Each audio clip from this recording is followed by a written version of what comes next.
preparen comentarios, preguntas. Claro, ya sé que van a decir, pero ¿de qué vas a hablar? Porque hicimos una publicación donde les comenté, es algo que quería hacer desde hace mucho tiempo y creo que lo voy a hacer a menudo, que es recomendarles un libro, recomendarles una serie y recomendarles una película, que por supuesto yo crea que a los que les interesan los temas de los que hablo aquí, pues les va a gustar o les va a llamar la atención, porque suelen ser películas, libros o series que nos ayuden a pensar, a entender cosas, pero sobre todo, como les he propuesto en todos estos meses que llevo trabajando este espacio, pues mirarlos desde un lugar distinto, ¿no? Con una mirada diferente, que no sea la convencional, que no sea la tradicional, incluso que no sea la que el propio autor a veces nos quiere imprimir o nos quiere imponer con su trabajo, sino desarrollar un juicio propio que se puede enriquecer con algunos conceptos que yo quisiera transmitirles de psicología y de psicoanálisis particularmente. Claudia, qué linda, gracias, me da mucho gusto verte otra vez acá. Rebe, qué gusto también. ¿Quién? Ay, Ileana, gracias Ileana, qué bueno que llegaste. Tráete a Tuti, porque creo que les va a llamar la atención el tema. Gracias por venir. Entonces, bueno, ¿qué les parece? No quiero que se haga muy largo, ya les había comentado que estoy tratando de hacer que esto sea mucho más ágil y óptimo, sobre todo hoy que no tengo a ningún invitado. Cuando tengo invitados, pues claro, los dejamos hablar y los aprovechamos al máximo, pero ahora que estoy sola y que quiero trabajar estos tres temas o estas tres propuestas de literatura, de cine y de series, pues ¿qué les parece si vamos pensando ya en empezar? De libros, hoy se me ocurre, porque además creo que se van a vincular de alguna manera las tres recomendaciones que les voy a hacer, y empezaré por el libro. El libro que les quiero recomendar el día de hoy es se llama La herencia de Esther. Creo que ahí brilla un poco, pero así, de Sándor Márai. ¿Ya lo vieron? Si alguien lo ha leído, cuéntenos y díganos acá sus impresiones, y si no, les voy a leer primero la pequeña sinopsis que trae el libro en la contraportada, y que si ustedes lo compran o lo consiguen prestado, es lo que van a encontrar ya de entrada. Dice lo siguiente, fíjense. Instalada en la casa que heredó de su padre y con la sola compañía de una pariente anciana, Esther es una mujer soltera que vive con la placidez y tranquilidad de quien ha logrado adaptarse a lo que la vida le ha deparado. Hasta que un día, inesperadamente, recibe un telegrama de Lajos, viejo amigo de la familia, anunciando su inminente visita. Canalla, encantador y sin escrúpulos, cuyas magníficas dotes de actor le confieren un poder de seducción irresistible. Lajos no solo traicionó a Esther, sino que también destruyó a su familia y les quitó todo lo que poseían, salvo la casa en la que viven y cuyo jardín es su único y escaso medio de subsistencia.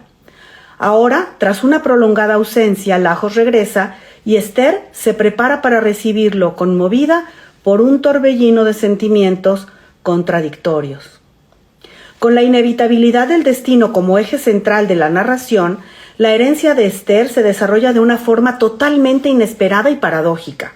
El vividor y mentiroso Lajos, con su inagotable energía, es un vendaval de vitalidad, alegría y pasión por la vida que solo por el hecho de existir pone permanentemente en entredicho la aparente solidez de las convenciones morales más arraigadas.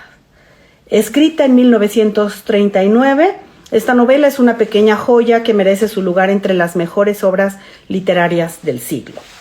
Entonces, La herencia de Esther, ya nos han mostrado de qué se trata, ¿no? Cuál es la trama de la historia de una mujer que ha sido traicionada hace muchos años por un hombre que la deja, pues como dicen, vestida y alborotada, y ella, hola Lola Pancho, ¿qué tal? Te voy a enseñar el libro del que estamos hablando, La herencia de Esther.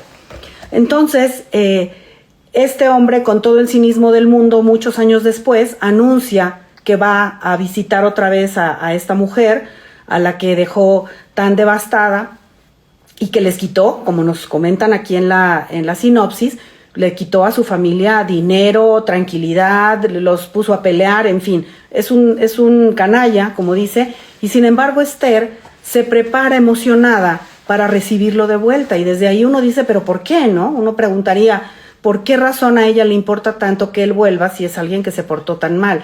Y de eso va la historia. El autor, Sándor Márai, es fue un hombre de origen húngaro, nacido en Kassa, que es una ciudad que hoy pertenece a Eslovaquia. Tuvo un exilio voluntario en Alemania y Francia.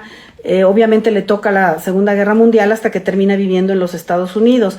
Pero como él se opuso al régimen comunista de Europa del Este, cuando él estaba en el exilio, su obra fue prohibida durante mucho tiempo. Por eso hoy es una reivindicación la que se está haciendo en los años recientes de su obra, porque realmente es magistral y está muy, muy bien escrita. Quiero contarles que este libro de la herencia de Esther, en lo personal yo lo conocí porque una de mis más brillantes maestras, la doctora Yolanda del Valle, que es una experta en todo el psicoanálisis y muy dedicada particularmente al psicoanálisis francés, que es una escuela pues muy particular, llena de complejidades, llena de riqueza, y ella en su cátedra, por lo menos cuando yo fui su alumna, utilizó, entre otras obras de la literatura, la herencia de Esther, para que los alumnos pudiéramos discutir temas como el amor, el sacrificio, el masoquismo y un concepto específico que es una especie de narcisismo como maligno, ¿no? Como narcisismo entendido como este sentimiento de uno ser mejor que los demás, pero en el caso de Esther, ser mejor que los demás a través del sacrificio, a través de algo que, por eso les digo, se entrelaza muchísimo y se puede diluir la línea que separaría, si es que la hay, al masoquismo, que es esta tendencia a dejarse lastimar y a sufrir, con una tendencia a dejarse lastimar y sufrir, pero por considerarse superior a los demás. Piensen si ustedes han conocido a esa gente que dice que no necesita nada, ¿no? Que no necesita nada, que no necesita de nadie, que sola está mejor, que para qué, que, ¿no? Eso es una forma de narcisismo maligno porque hace que la persona se sienta como autosuficiente, pero en una forma egoísta, extrema, donde no reconoce que todos necesitamos de todos y que todos podemos convivir en armonía y dar y recibir y enriquecernos unos de otros. Eso es lo que podría estarle pasando a Esther, porque ella asume una actitud tan sacrificada, tan estoica, de decir, pues sí, se robó la plata, pero en este pueblo, ¿para qué queríamos plata como sea? Y luego, no, pues sí, me abandonó y se casó con otra, que si lo leen se van a sorprender quién es la otra, que no les voy a decir, pero pues qué bueno que se casó con ella, porque pues ella es más frágil que yo y lo necesitaba más, y como quiera yo no sufrí tanto y ella hubiera sufrido más. Entonces yo quisiera recomendarles que lean este libro y que cuando lo lean se salgan de esa especie de indignación que a veces sienten algunos lectores que no han tenido esta conversación que estamos teniendo ahora nosotros, de pensar que esta mujer es una tonta, que bárbara, que estúpida, y piensen en personas que han conocido así y que muchas veces uno tacha de tontas, pero que a lo mejor no es que sean tontas, sino que tienen otra cosa peor, y esa cosa peor es o un masoquismo fuerte, que está la persona empeñada, deliberada, aunque quizá inconscientemente, pero deliberadamente empeñada en dejarse maltratar una y otra vez, y busca el maltrato, o se trata de un narcisismo de este tipo, que es como le decía yo, Ileana, tú te has de acordar esa frase que yo acuñé, de este estoicismo fatuo, así le llamo, que quiere decir este sacrificio inútil, ¿no? Absurdo, que no le sirve a nadie, pero que la persona en su fantasía y en su loquera narcisista cree que lo hace superior a los demás y más valioso que los demás, porque es el que no necesita, el que no pide, el que sin nada está bien. Y pues eso no es cierto. Somos humanos, necesitamos muchas cosas y para empezar necesitamos unos de otros, ¿no? No sé qué opinen, qué les parece. Está bien interesante, es un libro pequeñito, son muy poquitas páginas, pero yo creo que lo pueden disfrutar mucho. No vayan a hacer corajes, por eso les digo, 166 páginas. No vayan a hacer corajes pensando tanto que ella es tonta, sino más bien traten de escudriñar a partir de esto que les comento, las otras motivaciones, ¿no? ¿Qué placer o qué orgullo o qué satisfacción encuentra una mujer en dejarse abusar y maltratar de esta manera por un sinvergüenza? Y otra cosa que les quiero contar que me parece también padre es que cuando yo leí este libro, les digo, de la mano de la doctora del Valle en el estudio del psicoanálisis francés, recordé una obra también que quizá les es familiar, que se llama Eugenia Grandet. Eugenia Grandet es una obra de 1833 escrita por Honorato de Balzac, que también se llevó al cine en México y la protagonizó Marga López. Ella hizo el personaje de Eugenia. Y Eugenia es una muchacha de pueblo que es hija de un hombre súper rico, pero absolutamente y aterradoramente avaro. Tan avaro que dice que en la casa, aunque tienen dinero, tienen que comer casi de manera miserable. El azúcar la pesa y les da 5 gramos a cada quien a la semana y háganle como puedan, mientras que tiene guardados cofres y cofres de monedas de oro, de dinero, de billetes, y a su familia la tiene viviendo literalmente en la miseria. Y Eugenia un día la familia recibe la visita de un pariente, de un primo de Eugenia. Ellos dos se enamoran, pero por supuesto este muchacho no solamente tiene una vida un poco más normal, sino sí cae un poquito en el extremo opuesto. Tiene un papá que lo consiente mucho, que le compra regalos, lo trae muy bien vestido, y el padre está todo endeudado. Entonces es el extremo opuesto. Entonces el papá de Eugenia pues lo malmira, lo desprecia y dice: ¿ves? Por andarte trayendo ahí con lujos y por haberte mandado a la universidad, ahora tu padre está endeudado y te manda conmigo para que yo te salve. Pero pues no estoy de acuerdo, y bueno, pasan una serie de cosas, pero Eugenia Grandet es una mujer que aun cuando su padre muere y ella ahora sí puede hacer y disponer del dinero, irse de viaje, hacer lo que ella quiere, pues no hace eso, hace cosas que me recordaron un poquito a esta Esther. Entonces creo que sería también interesante, si quieren, busquen esa novela, Honorato de Balzac, Eugenia Grandet, o la película con Marga López, porque está muy bien hecha y tiene un ritmo dramático pues muy clásico de las películas mexicanas de por ahí de los años 40, ¿no? Entonces creo que les puede gustar. Y véanla, como les digo, así, ¿no? ¿Dónde está realmente esa tontera, o dónde está en realidad una cosa masoquista, o dónde está el orgullo de aquel que dice: a mí me pegan y me vuelvo a parar, y me pegan y péguenme, para eso estoy, porque yo aguanto, no me pasa nada? Y eso es una forma de vanidad, de narcisismo, de arrogancia. ¿Sí me explico? Entonces eso es lo que creo que pasa con esta Esthercita y con Eugenia Grandet, así es que ojalá puedan darse el tiempo de conocerlas a ambas. Hola Tuti, qué bueno que llegaste. Jorge, bienvenido. ¿Quién más llegó? Neri, ¿qué tal? Gracias por estar, Anaí. Ay, Blanca, qué bueno que pudiste venir, Blanca, me da mucho gusto. Y pues ahí está la recomendación del libro, La herencia de Esther, o más bien la de Eugenia Grandet, ¿ok? Bueno, ahora les cuento de la serie. La serie, platíquenme si ya la vieron o si la quieren ver o qué pasó con eso. Voy a tratar de no hacer spoilers, pero pues es una serie que está muy recientemente estrenada en Netflix, es original de Netflix y se llama Misa de Medianoche.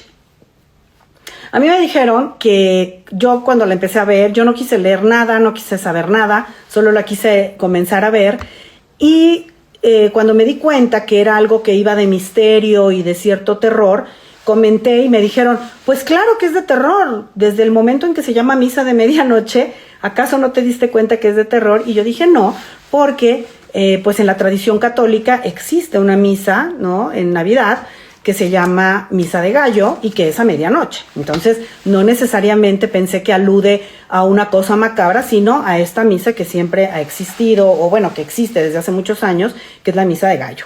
¿La estás viendo, Magnolia? Ay, a ver, ahorita me dices tú tus impresiones.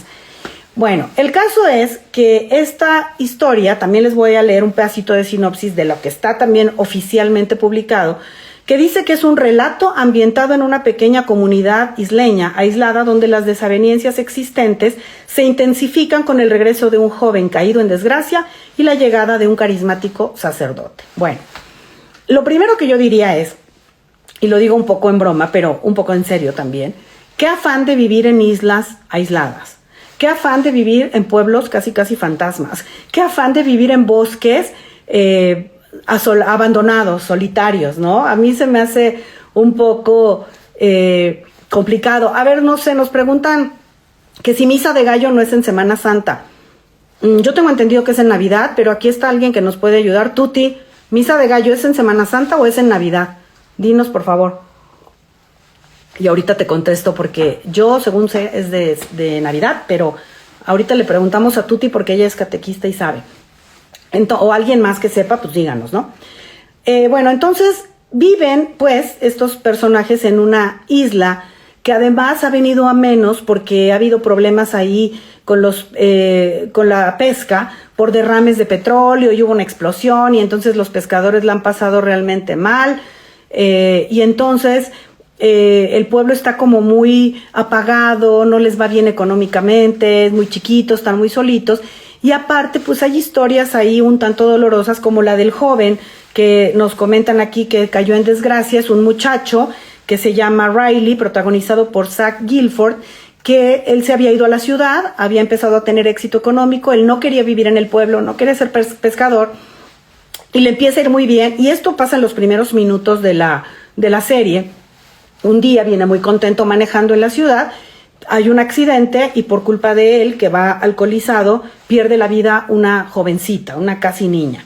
Entonces eso hace que él termine en la cárcel. La condena no es muy larga porque se considera un homicidio imprudencial, no doloso, yo qué sé, pero sí se le indica a él pues que tiene que asistir a juntas de Alcohólicos Anónimos y se le da una libertad condicional por la cual regresa a este pueblo de la isla de pescadores. Dice Tuti que la misa de gallo es en Navidad y que es a las 12 de la madrugada, la misa de gallo, que es a medianoche, que es en Navidad. Entonces, bueno, entonces más o menos al mismo tiempo, este joven que termina su condena en la cárcel, regresa a esta isla de pescadores y al mismo tiempo llega un sacerdote joven que les dice que está él ahí porque va a sustituir al sacerdote que siempre ha estado en esa parroquia, que se enfermó. Este sacerdote que se enfermó ya es un hombre mayor y según nos cuentan los pobladores de la isla, ellos le regalaron un viaje a Tierra Santa, porque él quería hacer ese viaje, recorrer el camino de Damasco, donde San Pablo fue llamado a la fe después de ser un perseguidor de cristianos y después convertirse en ese camino. Este sacerdote quería ir ahí. Ya ven, perdón. Y la comunidad le ayuda, se cooperan y lo mandan al viaje. Pero cuenta el sacerdote joven que llegó que allá se puso un poco enfermo, el padre ya mayor, y que se está recuperando y que después volverá. Y que mientras tanto, pues él se va a encargar de la parroquia. Entonces es un sacerdote muy simpático, muy apasionado, sus homilías son inteligentes, atrayentes, la gente se empieza a sentir muy contenta con él, hasta que suceden cosas que nadie podría haber imaginado y que al principio algunas de ellas son interpretadas como milagros. Y ahí es donde va a empezar a moverse la trama en términos de la parte de misterio, de terror y de todo lo demás, porque habrá confusión que ustedes cuando vean la serie descubrirán entre el bien y el mal, entre lo santo y lo maligno, y cómo las dudas de las personas los van moviendo de un lado a otro en una especie de incertidumbre, donde no se sabe realmente en qué creer. El autor de esta historia es Mike Flanagan, que en esta ocasión dirige y también escribió el argumento, pero que él es el director de otras películas como La maldición de Bly Manor o La maldición de Hill House, o sea que lo suyo pues sí es el terror, ¿no? Lo suyo es asustar. También hay un actor que a mí me llamó muchísimo la atención, que es el que interpreta al sacerdote. Voy a buscar su nombre porque la verdad no me lo aprendo. Se llama Hamish Linklater. Hamish Linklater. Él hace el personaje del padre Paul. Y él, fíjense que cuando lo estaba viendo, yo dije, este hombre se me hace súper conocido, pero como de otra cosa. Y me acordé que hace muchos años yo veía una serie, no sé si ustedes la llegaron a ver, que se llamaba Las Nuevas Aventuras de la Vieja Christine, The Old Adventures of New Christine. Y en esa serie él salía de hermano de la protagonista, que era una mujer muy loca, muy irresponsable, medio corruptona, pero muy simpática, y tenía este hermano que era un inútil, era un hermano medio burro también, que no ataba ni desataba. Y me acuerdo mucho que algo que me hacía gracia tremendamente de él era que cuando decide hacer algo con su vida, ya algo más en forma, se mete a una escuela y se forma como terapeuta, como psicoterapeuta. Hay una formación en Estados Unidos específicamente de psicoterapeuta que no necesariamente proviene de una formación profesional como psicólogo, ni como médico, ni nada. Es un psicoterapeuta de acompañamiento que da orientación y consejería, ¿no? Entonces es muy chistoso porque pues sí se mete a estudiar, pone su consulta y le está echando todas las ganas del mundo, pero con mucha frecuencia la gente le dice, usted es el doctor fulano, y luego lo ven y dicen, no, pero no es un doctor de verdad, solo es un terapeuta. Entonces me da mucha risa, porque bueno, para efectos de lo que él estudió, pues no es un doctor porque no hizo un doctorado, solo hizo un entrenamiento como terapeuta de apoyo, acompañamiento, lo que les acabo de decir. Entonces es un personaje de comedia que se me quedó muy grabado, y ahora que veo a este mismo actor muchos años después haciendo un personaje dramático con unos matices muy notables entre la juventud, la frescura con la que llega, el entusiasmo que quiere poner en su trabajo con esta comunidad muy decaída, ¿no? Les digo, muy empobrecida, muy fanática también, pues como que entusiasma, ¿no? Eso que les digo, esa energía que tiene. Pero cuando aparecen partes sombrías de él, que van a ser muy fuertes y muy notorias y muy aterradoras incluso, también lo logra muy bien. Me parece que su actuación es magistral. No es, digamos, el protagonista principal, o tal vez sí, tal vez el protagonista sería el joven Riley, Zach Gifford Riley, es el principal protagonista porque es con el que inicia la historia, es el que tiene este accidente donde atropella y todo. Pero el sacerdote pues también va a ser central, este joven sacerdote. Y ahora, la parte aterradora obviamente proviene de lo que les comentaba, que es esta confusión entre el bien y el mal, entre lo sagrado y lo maligno, entre estas partes, por ejemplo, que la gente interpreta de la Biblia como quiere, ¿no? Hay quien dice, claro, porque la Biblia dice esto, y luego buscan un pasaje que dice lo contrario y la utilizan a modo, ¿no? Incluso para hablar de cosas como la venganza. Por supuesto que hay algunos libros en la Biblia que hablan de eso, porque también es la historia del pueblo de Israel. Pero hay quienes utilizan eso para justificar actos de venganza, actos de segregación, actos de selección de quién merece vivir y quién no, de quién merece amor y quién no, porque toman lo que les conviene de ahí. Y eso pasa en este pueblo. Entonces, fuera de lo que es la trama propiamente, y que sí les recomiendo mucho que vean la serie porque es muy buena y está muy bien realizada, yo pensaba en Freud, por supuesto, cuando escribe Psicología de las Masas, o también pensaba en otros autores como Bion o Meltzer, cuando hablan de los grupos que Bion llama grupos de supuesto básico, que no son otra cosa que estos grupos donde la gente se junta creyendo que tiene la razón acerca de algo, ¿no? Hay grupos de supuesto básico, por ejemplo, de defensa, de ataque, ¿no? De los malos son ellos, hay que combatirlos porque si no nos van a matar a nosotros. Hay grupos como elitistas, donde nosotros somos la realeza, o somos los ricos, o somos los guapos, o somos los blancos, o lo que sea que se le ocurra a determinada comunidad, sentir que lo hace superior o mejor. Y aquí hay un grupo de católicos, perdón, donde prácticamente todo el pueblo es católico, excepto dos, que son musulmanes. Uno de ellos es el sheriff y su hijo, y todos son católicos, pero dentro de esos mismos católicos hay un grupo que es el que va a misa todos los días, no solo los domingos, todos los días, comulgan todos los días. Hay una mujer que se llama Bev, que es como ahorita que me diga Tuti cómo se dice eso, pero la que le ayuda al padre y la que tiene las llaves de la parroquia y la que organiza todo ahí, ya se me olvidó. Y esta mujer como que es la cabeza de todo este grupo muy pegado a la iglesia, que se convierten en jueces de los demás, de los que no van tanto a la iglesia, y entonces ellos consideran que ellos son los buenos, que ellos son los que tienen razón. Dice Rebe, casi sectas. Pues sí, algo así, porque si usted, el que viene, se va a salvar y el que no viene, no. Y luego los otros que son musulmanes, porque así les tocó, porque nacieron de una familia musulmana, pues esos ya están perdidos desde ese punto de vista por una mera cuestión geográfica, ¿no? Con lo cual nunca he estado ni estaré de acuerdo. Hay un debate ahí moral en algún momento entre algunos de los personajes que dicen, ¿quién va a decir aquí cuáles se salvan y cuáles no? Y uno de los personajes le contesta a este que pregunta, pues nosotros vamos a decir quién se salva y quién no.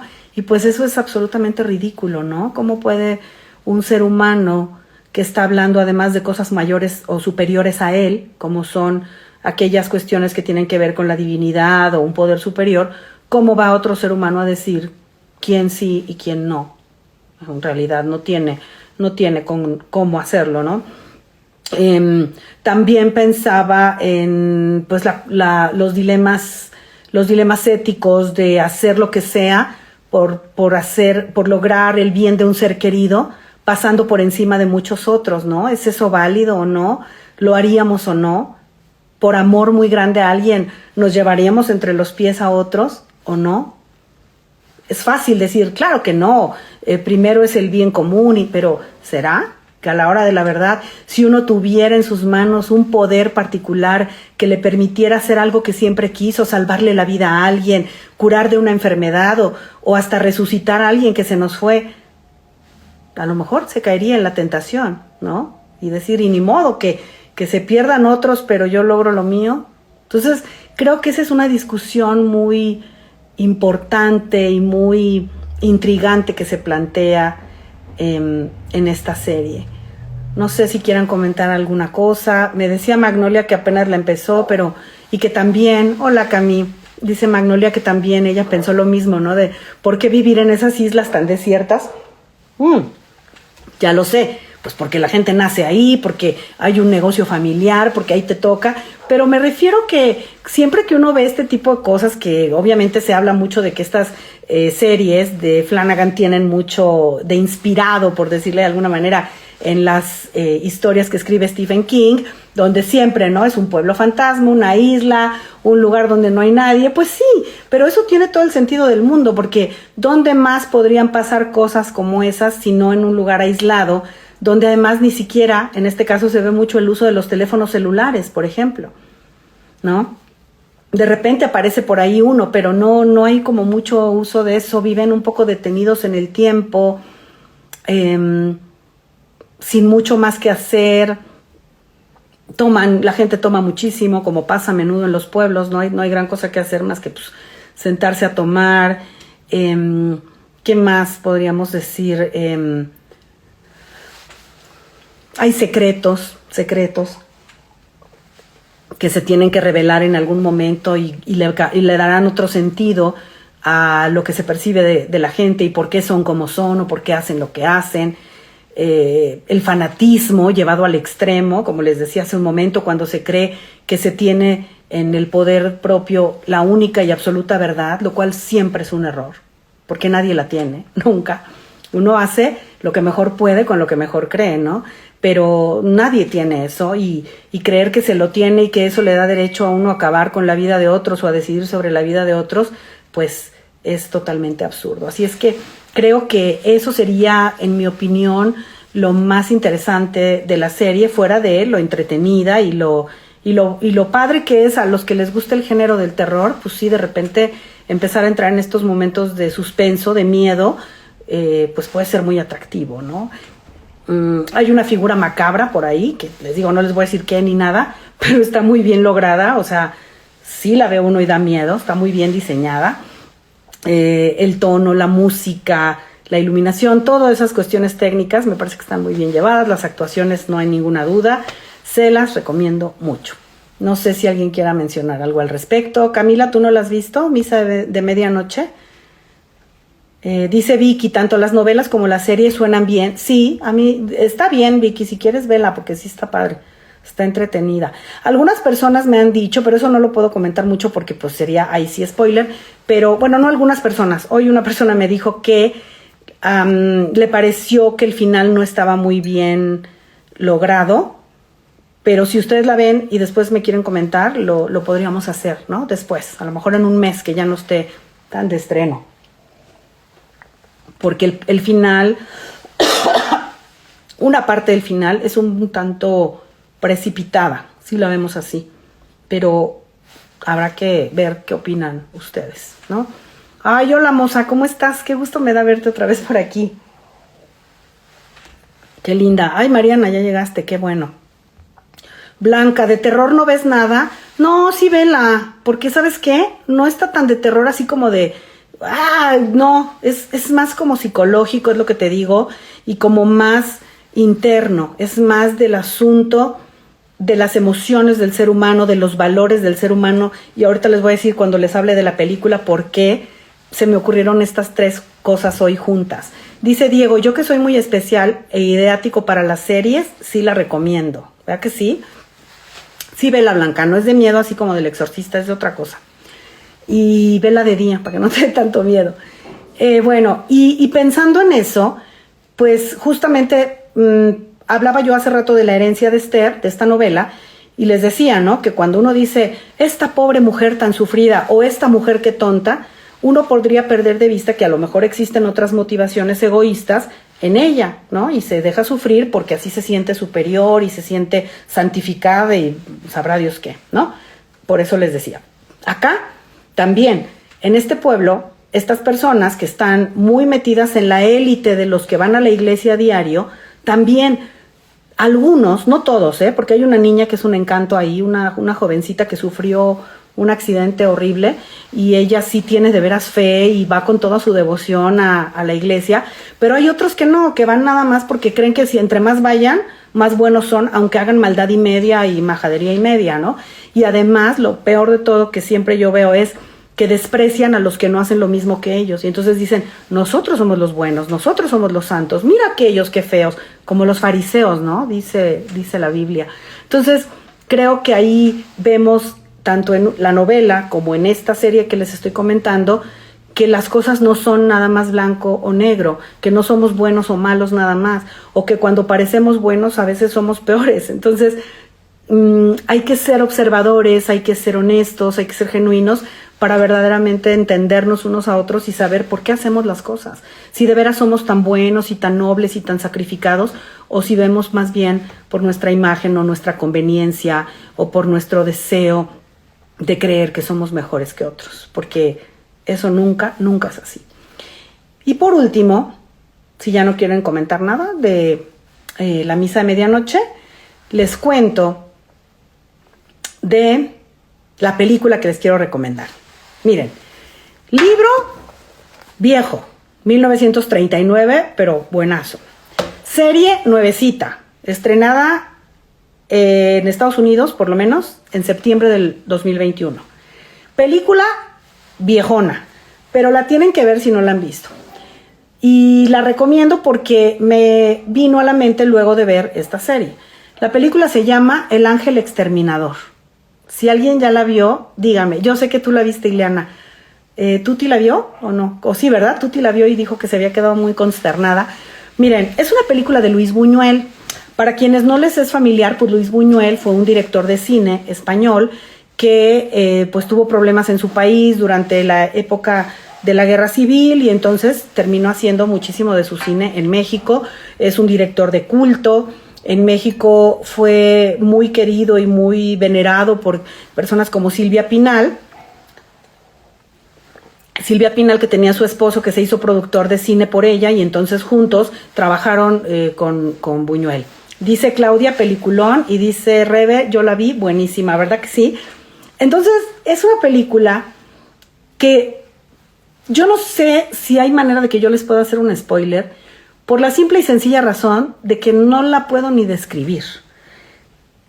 Vi una entrevista de Silvia Pinal, una de las protagonistas, que dice que hoy, o sea, después de, fíjense, le estoy hablando del año 62, después de, ¿qué? Casi ya 60 años, ella dice, hoy no sé de qué se trata la película. Hoy, yo que estuve ahí, no sé decir de qué se trata la película. ¿Y de qué se trata la película en términos de argumento? Es muy sencillo. Unos personajes de la aristocracia, se supone que era la aristocracia inglesa, pero la película se hizo en México. Entonces, unos ricos de la Ciudad de México, después de estar en una presentación de la ópera, invitan a su casa a cenar a unos amigos. Todos son ricos, son presumidos, son arrogantes, se creen intelectuales y se creen artistas y se creen lo máximo y son pues unos sangrones, ¿no? Y justo cuando los invitados van a llegar a la fiesta, misteriosa y raramente, toda la servidumbre decide irse de la casa. Y dicen, no queremos estar hoy aquí. Oigan, pero ¿cómo que se van a ir? Tenemos la cena. Pues la cena ya está hecha, ahí sírvanse ustedes, con permiso, bye. Y se van. Me parece que se queda nada más el mayordomo o alguien, o el cocinero, no sé, pero todos los demás se van. Empieza la cena con todas sus presunciones y arrogancias y cosas, y luego cosas medio raras, porque de repente por ahí aparece una cabra, ¿no? Que uno dice, ¿cómo anda una cabra aquí? Y cosas medio extrañas. Pero la cosa es que va a llegar un momento en que esta gente llena de poses, cuando se quiere ir, cuando empiezan a decir, bueno, ya es tarde, ya me voy, no se pueden ir de ahí, por X o Y. Hay una cosa tan chistosa porque no es que lleguen a la puerta y los empuje una fuerza sobrenatural, no. No es que la puerta se trabó, no es que el candado se atoró, no. Sino que simple y sencillamente, cuando ellos dicen, alguno de ellos dice, me voy, ya que va camino a la puerta dice, no, mejor no, y se regresa. Hay cosas tan absurdas como que de repente a alguien se le ocurre servir café y los que ya están con abrigo y bolsa para irse dicen, un café no estaría mal, y se vuelven a quedar.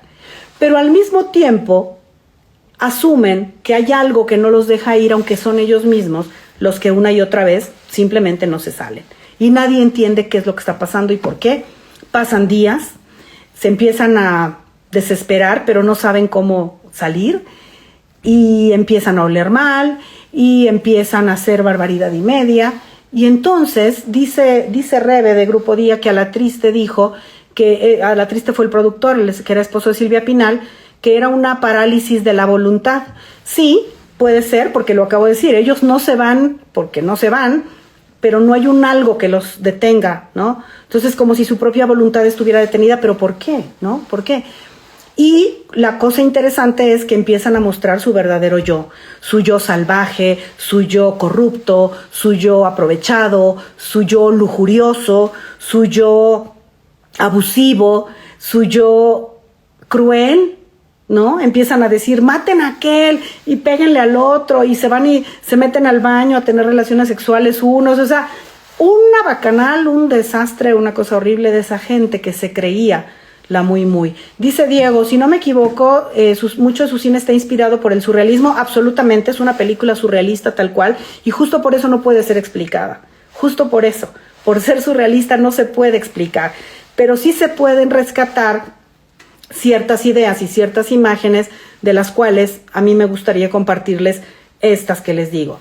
Una, que ante una situación extrema, como se dice vulgarmente, uno muestra el cobre, ¿no? Eso se dice. En una situación de crisis de cualquier tipo, el ser humano muestra sus verdaderos colores, lo que realmente es, como sucede también en Misa de Medianoche, ¿no? Lo mismo, con religión o sin ella, el abusivo es abusivo, con religión o sin ella, el corrupto es corrupto, con religión o sin ella, una niña buena es buena, siempre, ¿no? Entonces, acá, esta gente es animálica, es criticona, es miedosa, es cobarde, es un chorro de cosas, y todo eso sale cuando se ven en la extrema situación de no poder salir de esa casa. Se termina la comida, se termina el agua, y entonces se vuelven como animales. Hay uno que inteligentemente resuelve el asunto del agua rompiendo una tubería a través de la pared.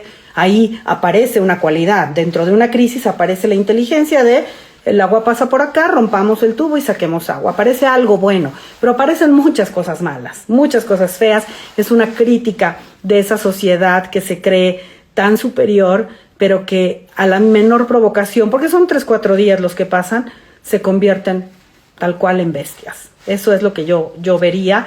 Y la otra cosa, hablando de la parálisis de la voluntad, Rebe, pues eso también yo lo vería como una metáfora, ¿saben? Como una metáfora de los problemas que a veces tenemos los seres humanos y que creemos que no podemos resolver porque son culpa de otro, que estamos detenidos en la vida porque nos detiene otro, cuando en realidad somos nosotros los que una y otra vez, con cualquier pretexto, nos regresamos a esa sala o a esa habitación de la bacanal, una y otra vez, porque así es como es. O sea, les digo, ellos ya van en camino a la puerta y solito se regresa. Entonces, ¿cómo sería si uno se hiciera responsable y dijera, sea lo que sea, respiro hondo, cierro los ojos y doy ese paso? Pero no, se regresan y les digo, y a veces por cosas tan estúpidas como, ya están sirviendo café, no me caería mal un café. Eso es lo que yo noto y no sé si alguna otra persona que haya analizado esta película lo haya planteado así, pero yo lo creo de esa manera, ¿no? Una especie de representación de lo que a veces las personas decimos. A mí me hubiera gustado aprender a cantar, ¿no? Y entonces uno le diría, ¿y por qué no lo hiciste? No, porque mis papás, porque no se podía. A ver, o sea, me lo dices cuando tienes 40, 50, 60 años, no son tus papás, tú no aprendiste porque no te pusiste a hacerlo, ¿no? Quise decirle a esa persona que sí le ayudaba, pero no se lo dije, no me animé. ¿Por qué no se lo dijiste, no? Dice Claudia Mejorada, también nos hace pensar en nuestro actuar en esta pandemia. Sí, claro, es lo que te digo, ¿no? El ver para tu santo. Si yo me siento vulnerable, quiero que todos se pongan cubrebocas. Si yo ya me siento que yo ya no me enfermo, entonces no me lo pongo y friéguense todos. Cuando había esta cosa del la escasez del gel antibacterial, el alcohol, ¿no? El que se apañaba todo y ahora yo les vendo. O sea, claro, todas esas cosas que tenemos las personas, todos tenemos cosas buenas, cosas malas, pero que nos van a mostrar en qué proporción tenemos bueno y malo cuando estamos en medio de una crisis o de una situación totalmente inesperada que nos rebasa, ¿no? Dice Vicky, ¿qué tal el borrego caminando entre ellos? Sí, claro, el borrego, eso sí se lo escuché a Silvia Pinal, dice Silvia Pinal que el borrego está puesto ahí de una manera absurda, pero que después va a tener justificación cuando no hay comida, porque a ese se lo van a acabar comiendo. Entonces, qué bueno que estaba ahí. Buñuel en esa película hace muchas referencias a cuestiones personales, vivencias de él, las mete así como sea, ¿no? Totalmente aleatorias, sin que vengan a cuento, pero las mete. Y pues creo que vale mucho la pena. Sí es perturbadora, sí es cierto que no nos vamos a divertir, vamos a sentir un poco de disgusto, pero es aleccionadora y creo que puede ser un ejercicio interesante para observarnos a nosotros mismos y cultivar mejores cualidades y mejores valores para que si un día, espero que no, pero volvemos a estar en una situación crítica como esta, que todavía estamos un poco, como dice Claudia, pues no enseñemos el cobre tan feo, ¿no? Sino que tengamos de verdad dentro de nosotros riqueza y capacidad de comprensión, de empatía, de cooperación, de respeto, de equipo, y no nos andemos poniendo en evidencia en momentos como esos o como lo que pasa en misa de medianoche. Así es que, pues esa es mi invitación, mis sugerencias para hoy.